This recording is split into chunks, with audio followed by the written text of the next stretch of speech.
من 3 ل5 دي يوم الجمعه مش وقت عادي. احنا عندنا في الاسلام الاوقات تتفاضل. ايوه. ده وقت فيه ساعه اجابه.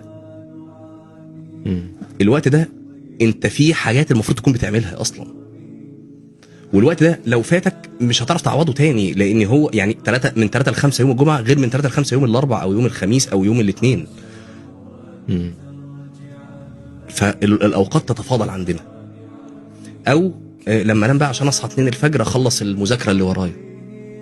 ما هو اصل من 2 ل 4 دي ده مش وقت عادي عندنا في الاسلام. ده وقت فاضل، لان عندنا في الاسلام مش زي الرأسمالية. من 2 ل 4 بالليل مش زي من 2 ل 4 العصر. ده يقولوا في الرأسمالية المهم انتاجك. احنا عندنا في الاسلام يقول لك لا، ده وقت فاضل، ده وقت تنزل الهي. فاحنا لازم نتعامل مع الوقت كده، ان الوقت بيتفاضل.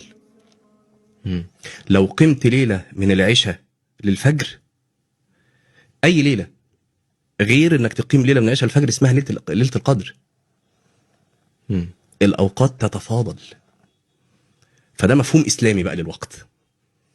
فاحنا نتعامل مع عارف ده هيفيدنا في ايه بعد شويه لما نيجي نقول انك فكره انك مثلا قاعد على الفيسبوك الساعه 12 بالليل والساعه 1 بالليل بتسكرول على الفيسبوك.